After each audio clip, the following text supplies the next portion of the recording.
अगर आपने पिछले भाग नहीं देखे हैं तो पहले जाकर उन्हें अवश्य देख लीजिए। तो आइए अब आरंभ करते हैं भाग 9। आने वाले समय में हम आपको संपूर्ण शिव महापुराण की पावन कथा सुनाएंगे, इसलिए हमारे चैनल से जुड़े रहिए और इस दिव्य यात्रा का हिस्सा बनिए।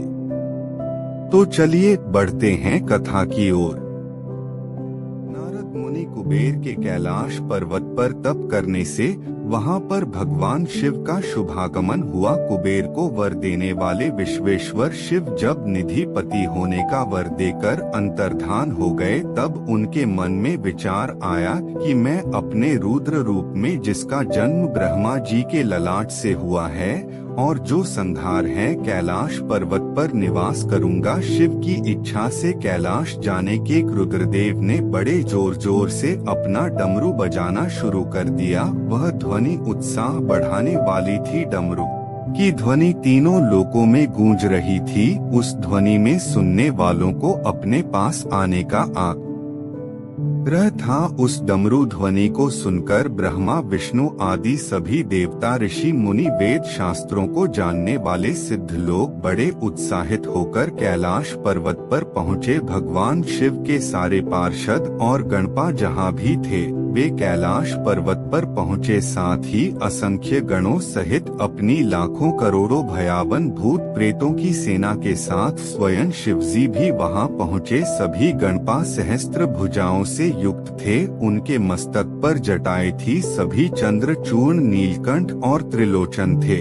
हार, कुंडल, केयूर तथा मुकुट से वे अलंकृत थे। भगवान शिव ने विश्वकर्मा को कैलाश पर्वत पर निवास बनाने की आज्ञा दी। अपने व अपने भक्तों के रहने के लिए योग्य आवास तैयार करने का आदेश दिया। विश्वकर्मा ने आज्ञा पाते ही अनेकों प्रकार के सुंदर निवास स्थान वहां बना दिए। उत्तम मुहूर्त में उन्होंने वहां प्रवेश किया। इस मधुर बला पर सभी देवताओं, ऋषि मुनियों और सिद्धों सहित ब्रह्मा और विष्णु ने शिवजी व उमा का अभिषेक किया। विभिन्न प्रकार से उनकी पूजा अर्चना और स्तुति की। प्रभु की आरती उतारी। उस समय आकाश में फूलों की वर्षा हुई। इस समय चारों ओर भगवान शिव तथा देवी उमा की जय जयकार हो रही थी। सभी की स्तुति से प्रसन्न होकर भगवान शिव ने उन्हें उनकी इच्छा के अनुसार वरदान दिया तथा उन्हें अभीष्ट और मनवांछित वस्तुएं भेंट की। तत्पश्चात भगवान शंकर की आज्ञा लेकर सभी देवता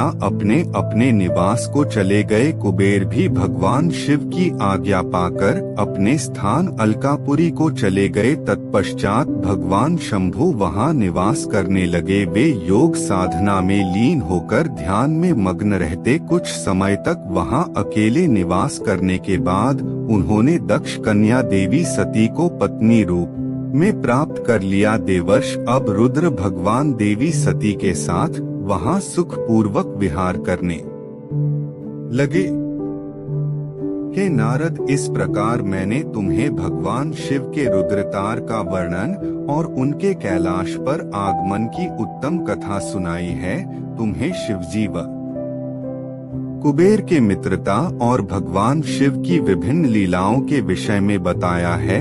उनकी भक्ति तीनों लोकों का सुख प्रदान करने वाली तथा मनवांछित फलों को देने वाली है। इस लोक में ही नहीं परलोक में भी सद्गति प्राप्त होती है। इस कथा को जो भी मनुष्य एकाग्र होकर सुनता या पढ़ता है, वह इस लोक में सुख और भोगों को पाकर मोक्ष को प्राप्त होता है।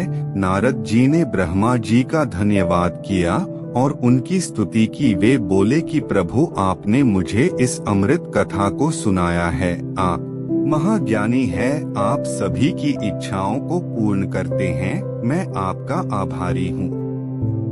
शिव चरित्र जैसा श्रेष्ठ ज्ञान आपने मुझे दिया है।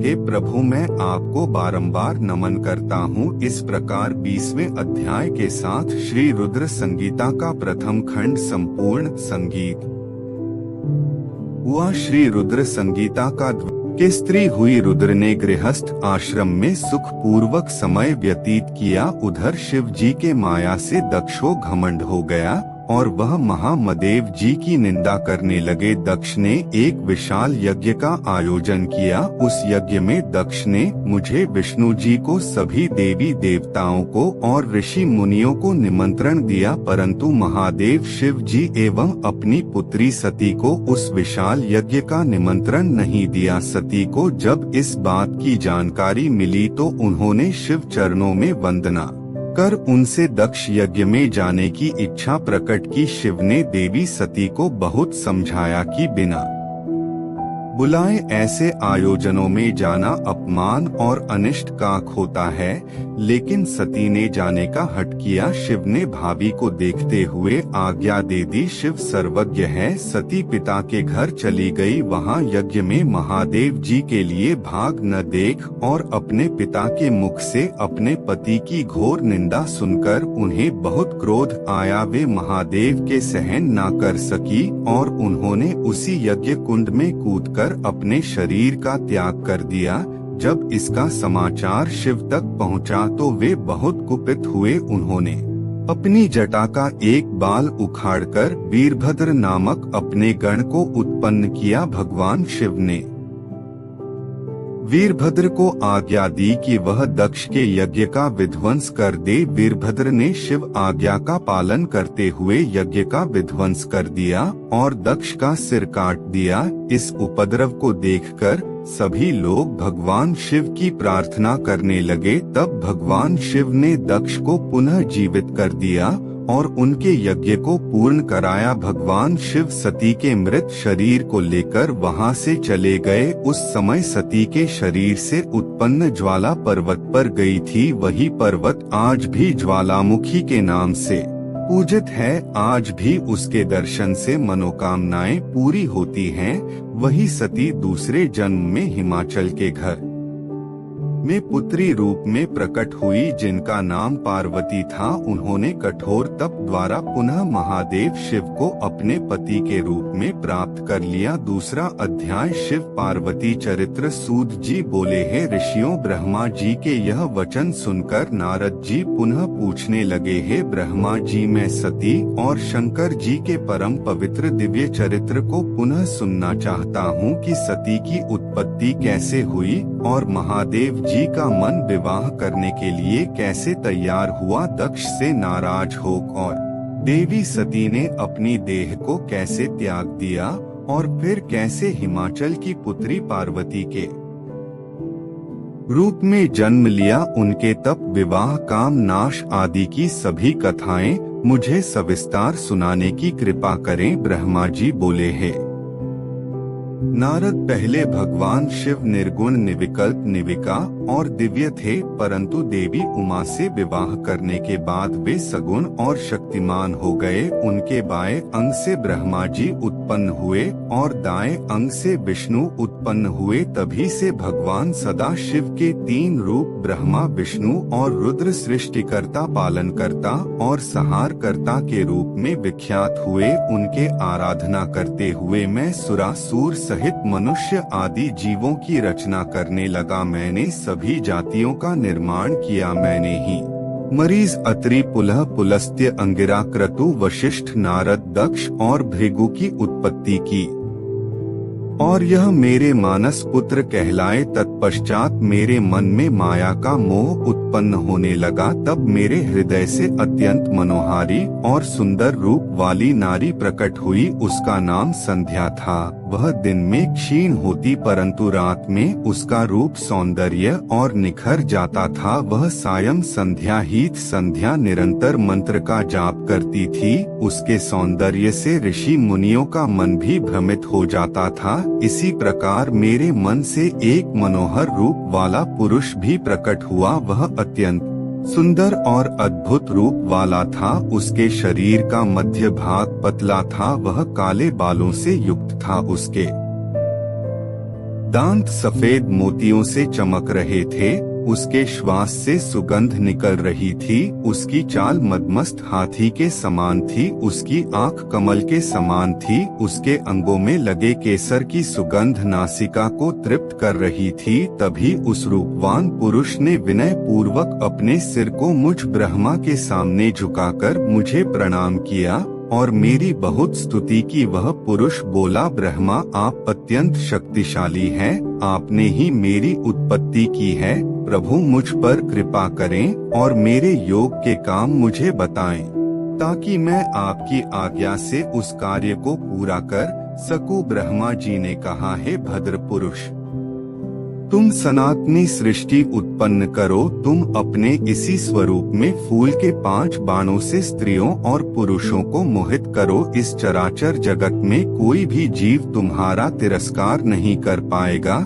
तुम छिपकर प्राणियों के हृदय में प्रवेश करके सुख का हेतु बनकर सृष्टि का सनातन कार्य आगे बढ़ाओगे। तुम्हारे पुण्यम बाण समस्त प्राणियों को भेद कर उन्हें मदमस्त करेंगे। आज से तुम पुष्प बाण नाम से जाने जाओगे। इसी प्रकार तुम सृष्टि के प्रवर्तक के रूप में जाने जाओगे। 3 अध्याय कामदेव को ब्रह्मा जी द्वारा शाप देना। ब्रह्मा जी ने कहा है, नारद सभी ऋषि मुनि उस पुरुष के लिए उचित नाम खोजने लगे। तब सोच विचार कर वे बोले कि तुमने उत्पन्न होते ही ब्रह्मा का मन मंथन कर दिया है, अतः तुम्हारा पहला नाम मनमत होगा। तुम्हारे जैसा इस संसार में कोई नहीं है, इसलिए तुम्हारा दूसरा नाम काम होगा, तीसरा नाम मदन और चौथा नाम कंदर्प होगा। अपने नामों के विषय में जानते ही काम ने अपने 5 बाणों का नामकरण कर उनका परीक्षण किया। काम ने अपने 5 बाणों को हर्षण, रोचन, मोहन, शोषण और मारण नाम से सुशोभित किया। यह बाण ऋषि मुनियों को भी मोहित कर सकते थे। उस स्थान पर बहुत से देवता व ऋषि उपस्थित थे। उस समय संध्या भी वही थी। कामदेव द्वारा चलाए गए बाणों के फल स्वरूप सभी मोहित हो गए। सबके मनों में विकार आ गया। सभी काम के वशीभूत हो चुके थे। प्रजापति, मरीच, अत्रि, दक्ष आदि सब मुनियों के साथ साथ ब्रह्मा जी भी काम के वश में होकर संध्या को पाने की इच्छा करने लगे। ब्रह्मा जी व उनके मानस पुत्रों सभी को एक कन्या पर मोहित होते देखकर धर्म को बहुत दुख हुआ। धर्म ने धर्म रक्षक त्रिलोकीनाथ का स्मरण किया। तब मुझे देखकर शिवजी हंसे और कहने लगे, हे ब्रह्मा, अपने पुत्री के ही प्रति तुम मोहित कैसे हो गए? सूर्य का दर्शन करने वाले दक्ष, मरीच आदि योगियों का निर्मल मन कैसे स्त्री को देखते ही मलिन हो गया? जिन देवताओं का मन स्त्री के प्रति सख्त हो, उनके साथ शास्त्र संगति किस प्रकार की जा सकती है? इस प्रकार के शिव वचन सुनकर मुझे बहुत लज्जा का अनुभव हुआ और मेरा पूरा शरीर पसीने पसीने हो गया। मेरा विकार समाप्त हो गया, परंतु मेरे शरीर से जो पसीना नीचे गिरा उससे पी गणों की उत्पत्ति हुई। उससे 64,000 अग्नि स्वात पी गण उत्पन्न हुए और 86 हज बहिर्शत पितर हुए। एक सर्वगुण संपन्न अति सुंदर कन्या भी उत्पन्न हुई, जिसका नाम रति था। उसका रूप सौंदर्य देखकर ऋतु आदि स्खलित हो गए एवं उससे अनेक पितरों की उत्पत्ति हुई। इस प्रकार संध्या से बहुत से पितरों की उत्पत्ति हुई। शिव जी के वहां से अंतर्धान होने पर मैं काम पर क्रोधित हुआ। मेरे क्रुद्ध होने पर काम ने वह बाण वापस खींच लिया। बाण के निकलते ही मैं क्रोध की अग्नि से जलने लगा। मैंने काम को शिव बाण से भस्म होने का शाप दे डाला। यह सुन काम और रति दोनों मेरे चरणों में गिर पड़े और मेरी स्तुति करने लगे तथा क्षमा याचना करने लगे। तब काम ने कहा, हे प्रभु, आपने ही तो मुझे वर देते हुए कहा था कि ब्रह्मा, विष्णु, रुद्र समेत सभी देवता, ऋषि, मुनि और मनुष्य तुम्हारे वश में होंगे। मैं तो सिर्फ अपनी उस शक्ति का परीक्षण कर रहा था, इसलिए मैं निरपराध हूँ। प्रभु मुझ पर कृपा करें, इस शाप के प्रभाव को समाप्त करने का उपाय बताएं। इस प्रकार काम के वचनों को सुनकर ब्रह्मा जी का क्रोध शांत हुआ। तब उन्होंने कहा कि मेरा शाप झूठा नहीं हो सकता, इसलिए तुम महादेव के तीसरे नेत्र रूपी अग्नि बाण से भस्म हो जाओगे। परंतु कुछ समय पश्चात जब शिवजी विवाह करेंगे अर्थात उनके जीवन में देवी पार्वती आएंगे, तब तुम्हारा शरीर तुम्हें पुनः प्राप्त हो जाएगा। चौथा अध्याय कामरति विवाह। नारद जी ने पूछा, हे ब्रह्मा जी, इसके पश्चात क्या हुआ? आप मुझे इससे आगे की कथा भी बताइए। भगवान काम और रति का विवाह हुआ या नहीं? आपके शाप का क्या हुआ? कृपया इसके बारे में भी मुझे सविस्तार बताइए। ब्रह्मा जी बोले, शिव जी के वहाँ से अंतर्धान हो जाने पर दक्ष ने काम से कहा, हे कामदेव, आपके ही समान गुणों वाली परम सुंदरी एवं सुशीला मेरी कन्या को तुम पत्नी के रूप में स्वीकार करो। मेरी पुत्री सर्वगुण संपन्न है तथा हर तरीके से आपके लिए सुयोग्य है। हे महातेजस्वी मनोभव, यह हमेशा तुम्हारे साथ रहेगी और तुम्हारी इच्छा अनुसार कार्य करेगी। यह कहकर दक्ष ने अपनी कन्या जो उनके पसीने से उत्पन्न हुई थी उसका नाम रति रख दिया। तत्पश्चात कामदेव रति का विवाह स उल्लास उत्पन्न हुआ है। नारद दक्ष की पुत्री रति बड़ी रमणीय और परम सुंदरी थी। उसका रूप लावण्य मुनियों को भी मोह लेने वाला था। रति से विवाह होने पर कामदेव अत्यंत प्रसन्न हुए। वे रति पर पूर्ण मोहित थे।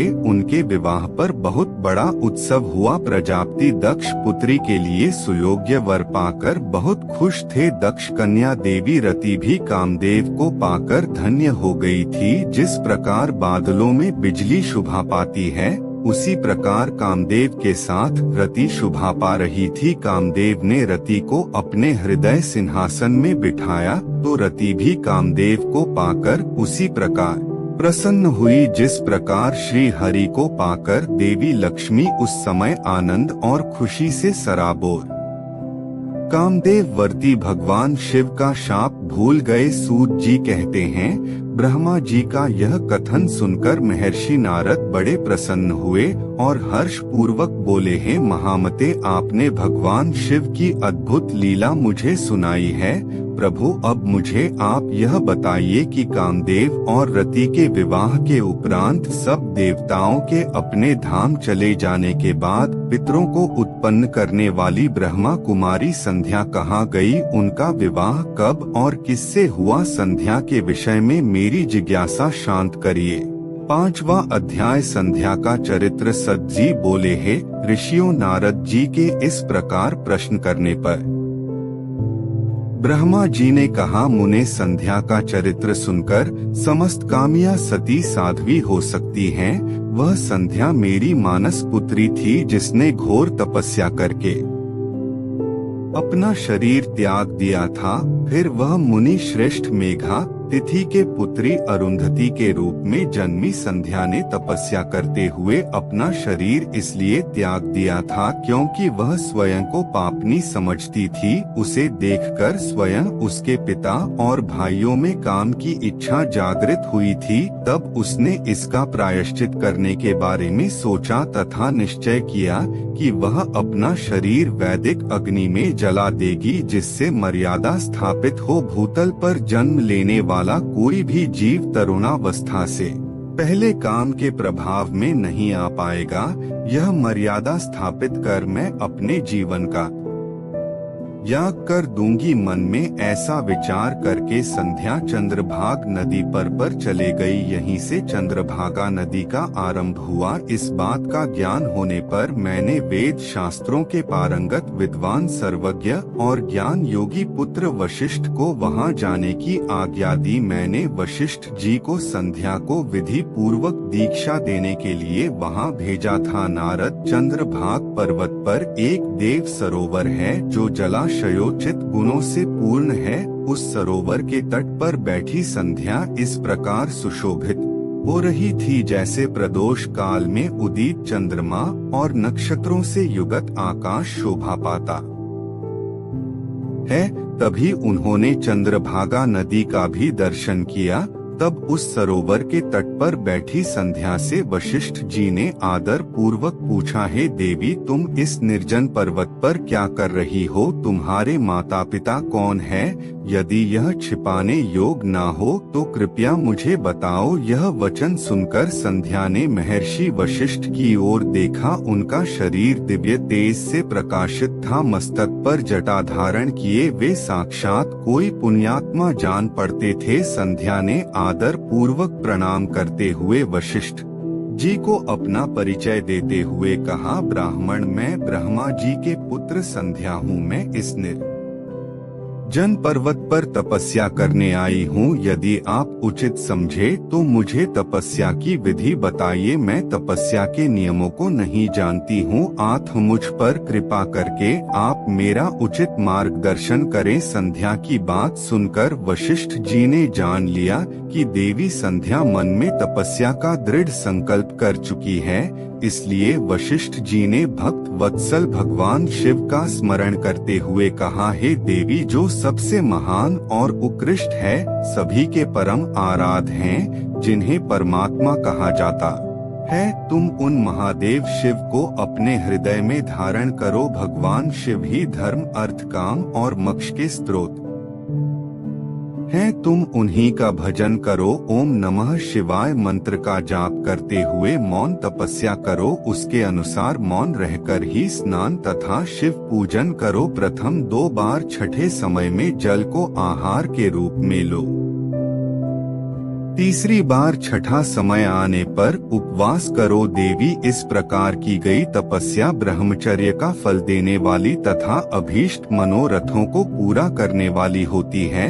अपने मन में शुभ उद्देश्य लेकर शिवजी का मनन एवं चिंतन करो। वे प्रसन्न होकर तुम्हारी मनोकामना अवश्य पूरी करेंगे। इस प्रकार संध्या को तपस्या की विधि बताकर और उपदेश देकर मुनि वशिष्ठ वहां से अंतर्धान हो गए। छठा अध्याय संध्या की तपस्या। ब्रह्मा जी बोले हैं, महाप्रज्ञानारद तपस्या की विधि बताकर जब वशिष्ठ जी चले गए तब संध्या आसन लगाकर कठोर तप शुरू करने लगी। वशिष्ठ जी द्वारा बताए गए विधान एवं मंत्र द्वारा संध्या ने भगवान शिव की आराधना करनी आरंभ कर दी। उसने अपना मन शिव भक्ति में लगा दिया और एकाग्र होकर तपस्या में मग्न हो गई। तपस्या करते करते 4 युग बीत गए। तब भगवान शिव प्रसन्न हुए और संध्या को अपने स्वरूप के दर्शन दिए, जिसका चिंतन संध्या द्वारा किया गया था। भगवान का मुख प्रसन्न था, उनके स्वरूप से शांति बरस रहे थे। संध्या के मन में विचार आ कि मैं महादेव की स्तुति कैसे करूं। इसी सोच में संध्या ने नेत्र बंद कर लिए। भगवान शिव ने संध्या के हृदय में प्रवेश कर उसे दिव्य ज्ञान दिया। साथ की दिव्य वाणी और दिव्य दृष्टि भी प्रदान की। संध्या ने प्रसन्न मन से भगवान शिव की स्तुति की। संध्या बोली है, निराकार परम ज्ञानी लोक सृष्टा भगवान शिव में आपको नमस्कार करती हूँ, जो शांत निर्मल निर्विकार और ज्ञान के स्रोत है, जो प्रकाश को प्रकाशित करते हैं। उन भगवान शिव को मैं प्रणाम करती हूँ, जिनका रूप अद्वितीय शुद्ध माया रहित प्रकाशमान सच्चिदानंद में नित्यानंदम सत्य ऐश्वर्य से युक्त तथा लक्ष्मी और सुख देने वाला है। उन परम पिता परमेश्वर को मेरा नमस्कार है, जो सत्व प्रधान ध्यान योग्य आत्म स्वरूप सारभूत सबको पार लगाने वाला तथा परम पवित्र है। उन प्रभु को मेरा प्रणाम है। भगवान शिव आपका स्वरूप शुद्ध मनोहर रत्नम आभूषणों से अलंकृत एवं कपूर के समान है। आपके हाथों में डमरू रुद्राक्ष और त्रिशूल शोभा पाते हैं। आपके इस दिव्य चिन्ह सगुण सकार रूप को मैं नमस्कार करती हूँ। आकाश पृथ्वी दिशाएं जल तेज और काल सभी आपके रूप हैं। हे प्रभु, आप ही ब्रह्मा के रूप में जगत की सृष्टि, विष्णु रूप में संसार का पालन करते हैं।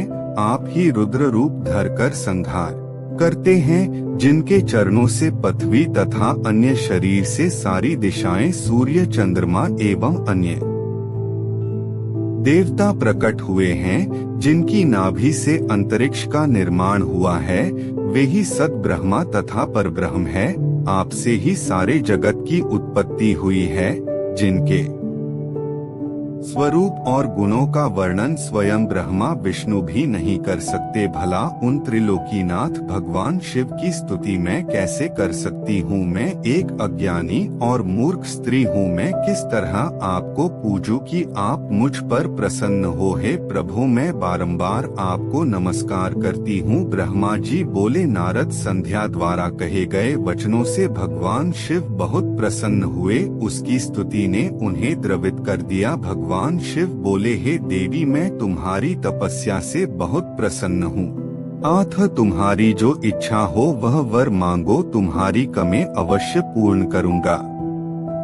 भगवान शिव के यह वचन सुनकर संध्या खुशी से उन्हें बार बार प्रणाम करते हुए बोली, है महेश्वर, यदि आप मुझ पर प्रसन्न होकर कोई वर देना चाहते हैं और यदि मैं अपने पूर्व पापों से शुद्ध हो गई हूँ तो हे महेश्वर, हे देवेश, आप मुझे वरदान दीजिए कि आकाश, पृथ्वी और किसी भी स्थान में रहने वाले जो भी प्राणी इस संसार में जन्म ले वे जन्म लेते ही काम भाव से युक्त ना हो जाए। हे प्रभु, मेरे पति भी सहृदय और मित्र के समान हो और अधिक कामी ना हो। उनके अलावा जो भी मनुष्य मुझे सकाम भाव से देखे वह पुरुषत्वहीन अर्थात नपुंसक हो जाए। हे प्रभु, मुझे यह वरदान भी दीजिए कि मेरे समान विख्यात और परम तपस्विनी तीनों लोकों में और कोई ना हो। निष्पाप संध्या के वरदान मांगने को सुनकर भगवान शिव बोले, हे देवी संध्या, तथास्तु, तुम जो चाहती हो मैं तुम्हें प्रदान करता हूँ। प्राणियों के जीवन में अब 4 अवस्थाएं होंगी। पहली शैशव अवस्था, दूसरी कुमार अवस्था, तीसरी यौना अवस्था और चौथी वृद्धावस्था। तीसरी अवस्था अर्थात यौना अवस्था में ही मनुष्य सकाम होगा। कहीं कहीं दूसरी अवस्था के अंत में भी प्राणी सकाम हो सकते हैं। तुम्हारी तपस्या से प्रसन्न होकर ही मैंने यह मर्यादा निर्धारित की है। तुम परम सती होगी और तुम्हारे पति के अतिरिक्त जो भी मनुष्य तुम्हें सकाम भाव से देखेगा वह तुरंत पुरुषत्वहीन हो जाएगा। तुम्हारा पति महान तपस्वी होगा जो कि 7 कल्पों तक जीवित रहेगा। इस प्रकार मैंने तुम्हारे द्वारा मांगे गए दोनों वरदान तुम्हें प्रदान कर दिए हैं। अब मैं तुम्हें तुम्हारी प्रतिज्ञा को पूर्ण करने का साधन बताता हूँ। तुमने अग्नि में अपना शरीर त्यागने की प्रतिज्ञा की थी। मुनिवर, मेधा तिथि का एक यज्ञ चल रहा है जो कि 12 वर्षों तक चलेगा। उसमें अग्नि बड़े जोरों से जल रही है। तुम उसी अग्नि में अपना शरीर त्याग दो। चंद्रभागा नदी के तट पर ही तपस्वियों का आश्रम है जहाँ महायज्ञ हो रहा है। तुम उसी अग्नि से प्रकट होकर मेधा तिथि की पुत्री होगी। अपने मन में जिस पुरुष की इच्छा करके तुम शरीर त्यागोगी वही पुरुष तुम्हें पति रूप में प्राप्त होगा। संध्या, जब तुम इस पर्वत पर तपस्या कर रही थे तब त्रेतायुग में प्रजापति दक्ष की बहुत से कन्याएं हुई। उनमें से 27 कन्याओं का विवाह उन्होंने चंद्रमा से कर दिया। चंद्रमा उन सबको छोड़कर केवल रोहिणी से प्रेम करते थे। तब दक्ष ने क्रोधित होकर उन्हें शाप दे दिया। चंद्रमा को शाप से मुक्त कराने के लिए उन्होंने चंद्रभागा नदी की रचना की। उसी समय मेधा तिथि यहाँ उपस्थित हुए थे। उनके समान कोई तपस्वी ना है ना होगा। उन्हीं का ज्योतिस्तोम नामक यज्ञ चल रहा है जिसमें निदेव प्रज्वलित है। तुम उसी आग में अपना शरीर डालकर पवित्र हो जाओ और अपनी प्रतिज्ञा पूरी करो। इस प्रकार उपदेश देकर भगवान शिव वहां से अंतर्धान हो गए। 7वां अध्याय। संध्या के आत्मा होते ब्रह्मा जी कहते हैं, नारद, जब भगवान शिव देवी संध्या को वरदान देकर वहां से अंतर्धान हो गए तब संध्या उस स्थान पर गई जहां पर मुनि मेधातिथि यज्ञ कर रहे थे। उन्होंने अपने हृदय में तेजस्वी ब्रह्मचारी वशिष्ठ जी का स्मरण किया तथा उन्हीं को पति रूप में पाने की इच्छा लेकर संध्या महायज्ञ की प्रज्वलित अग्नि में कूद गई। अग्नि में उसका शरीर जलकर सूर्य मंडल में प्रवेश कर गया। तब सूर्य ने पितरों और देवताओं के तृप्ति के लिए उसे 2 भागों में बांटकर रथ में स्थापित कर दिया। उसके शरीर का ऊपरी भाग प्रातः संध्या हुआ और शेष भाग सायं संध्या हुआ। सायं संध्या से पितरों को संतुष्टि मिलती है। सूर्योदय से पूर्व जब आकाश में लाली छाई होती है अर्थात अरुणोदय होता है, उस समय देवताओं का पूजन करें। जिस समय लाल कमल के समान सूर्य अस्त होता है अर्थात डूबता है, उस समय पितरों का पूजन करना चाहिए। भगवान शिव ने संध्या के प्राणों को दिव्य शरीर प्रदान कर दिया। जब मेधा तिथि मुनि का यज्ञ समाप्त हुआ तब उन्होंने एक कन्या को जिसकी कांति सोने के समान थी अग्नि में पड़े देखा। उसे मुनि ने भली प्रकार स्नान कराया और अपनी गोद में बैठा लिया। उन्होंने उसका नाम अरुंधति रखा। यज्ञ के निर्विघ्न समाप्त होने और पुत्री प्राप्त होने के कारण मेधा तिथि मुनि बहुत प्रसन्न थे। उन्होंने अरुंधति का पालन आश्रम में ही किया। वह धीरे धीरे उसी चंद्रभागा नदी के तट पर रहते हुए बड़ी होने लगी। जब वह विवाह योग्य हुई तो हम त्रिदेव ब्रह्मा, विष्णु और महेश ने मेधा मुनि से बात कर उसका विवाह मुनि वशिष्ठ से करा दिया। मुने मेधा तिथि की पुत्री महासाध्वी अरुंधति अति पतिव्रता थे। वह मुनि वशिष्ठ को पति रूप में पाकर बहुत प्रसन्न थी। वह उनके साथ रमण करने लगी। उससे शक्ति आदि शुभ एवं श्रेष्ठ पुत्र उत्पन्न हुए हैं। नारद, इस प्रकार मैंने तुम्हें परम पवित्र देवी संध्या का चरित्र सुनाया है। यह समस्त अभिष्ट के सभी कामनाएं पूरी होती हैं। 8वां अध्याय काम की हार। सूत जी बोले, हे ऋषियों, जब इस प्रकार प्रजापति ब्रह्मा ने कहा तब उनके वचनों को सुनकर नारद जी आनंदित होकर बोले, हे ब्राह्मण, मैं आपको बहुत धन्यवाद देता हूँ कि आपने इस दिव्य कथा को मुझे सुनाया है। हे प्रभु, अब आप मुझे संध्या के विषय में और बताइए कि विवाह के बाद उन्होंने क्या किया। क्या उन्होंने दोबारा तप किया या नहीं। सूत जी बोले, इस प्रकार नारद जी ने ब्रह्मा जी से पूछा। उन्होंने यह भी पूछा कि जब कामदेव रति के साथ विवाह करके वहां से चले गए और दक्ष आदि सभी मुनि वहां से चले गए, संध्या भी तपस्या के लिए वहां से चली गई, तब वहां पर क्या हुआ। ब्रह्मा जी बोले, हे श्रेष्ठ नारद, तुम भगवान शिव के परम भक्त हो। तुम इनकी लीला को अच्छी प्रकार जानते हो। पूर्व काल में जब मैं मोह में फंस गया तब भगवान शिव ने मेरा मजाक उड़ाया। तब मुझे बड़ा दुख हुआ। मैं भगवान शिव से ईर्ष्या करने लगा। मैं दक्ष मुनि के यहाँ गया। देवी रति और कामदेव भी वही थे। मैंने उन्हें बताया कि शिव जी ने किस प्रकार मेरा मजाक उड़ाया था। मैंने पर पश्चाताप करते हुए आश्चर्यचकित थे। उन्होंने कैसे अपने व्रत को तोड़ दिया, परंतु भगवान शिव पर उनका वश नहीं चल सका। कामदेव के सभी प्रयत्न व्यर्थ हो गए। तब कामदेव निराश हो गए और मेरे पास आए और मुझे प्रणाम करके बोले, हे भगवान, मैं इतना शक्तिशाली नहीं हूँ जो शिवजी को मोह सकूं। यह बात सुनकर मैं चिंता में डूब गया। उसी समय मेरे सांस लेने से बहुत से भयंकर गण प्रकट हो गए जो अनेक वाद्य यंत्रों को जोर जोर से बजाने लगे और मारो मारो की आवाज करने लगे। ऐसी अवस्था देखकर कामदेव ने उनके विषय में मुझसे प्रश्न किया। तब मैंने उन गणों को मार नाम प्रदान कर उन्हें कामदेव को सौंप दिया। सबके कर्ता और भरता है, वे ही इस संसार का पालन करते हैं, वे ही पापों का नाश करते हैं। भगवान शिव ही परब्रह्म, परेश, निर्गुण, नित्य, अनिर्देश, निर्विकार, अद्वितीय, अनंत और सबका अंत करने वाले हैं।